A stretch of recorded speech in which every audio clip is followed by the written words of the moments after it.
Hi, I'm Sarah from Dolls and Daydreams, and today I'm going to tell you all about fabric stretch, how important it is to cut your dollies out in the right direction.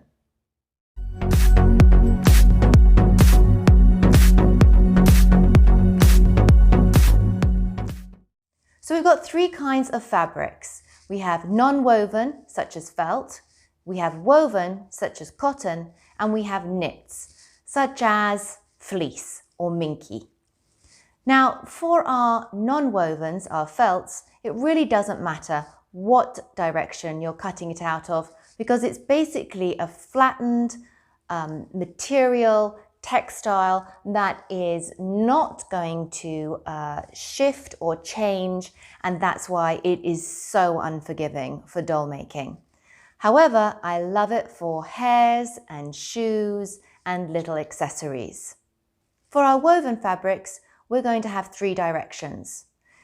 We have parallel running to the edge of our fabric, which is our selvage. We have the straight. That isn't going to be as stretchy as the cross. The cross is from selvage to selvage. And then we have the biased.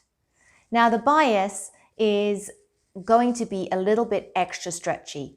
I only ever recommend this if the pattern calls for it. We do actually have a pattern that calls for it, and it's pretty awesome. Now, if your pattern doesn't call for any sort of direction, it really is personal preference. Think about it in the sense of just one arm. So you have your shoulder to your hand.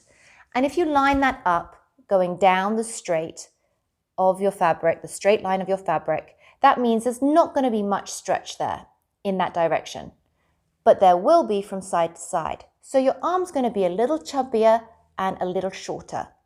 However, if you turn it and move it from side to side of your fabric, your max stretch is going to be from the top of the shoulder to the little hand.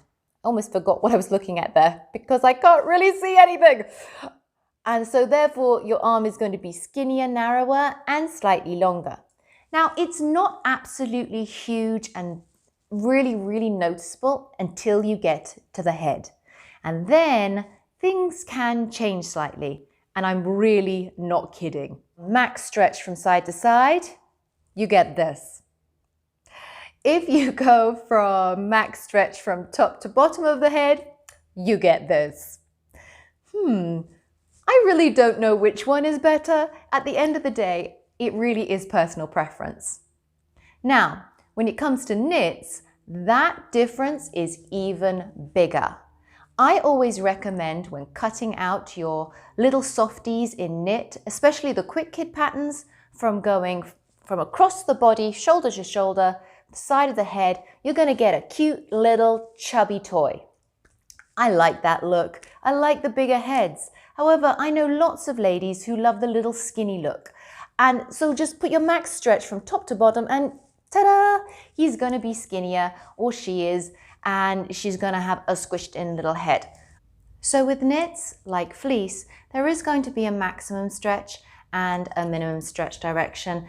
And it's really very obvious. You only have to pull the fabric and you'll really feel it. So even if you've cut out a section and you can't see your selvage edges or anything like that, just give it a good old pull in either direction and you'll find out which is your max stretch. So at the end of the day, fabric stretch really does come into play. If your pattern pieces have it on it, always refer to that pattern and always follow that direction of max fabric stretch. It will make a huge difference in your finished doll once you turn it and stuff it, and there won't be any surprises. If you've enjoyed this video, please think of subscribing and give me a thumbs up. And of course, please write any comments down below. I always respond to them, and I would love to help you with any problems you have regarding stretchy fabrics or non-stretchy fabrics or any dolly stretchy issues.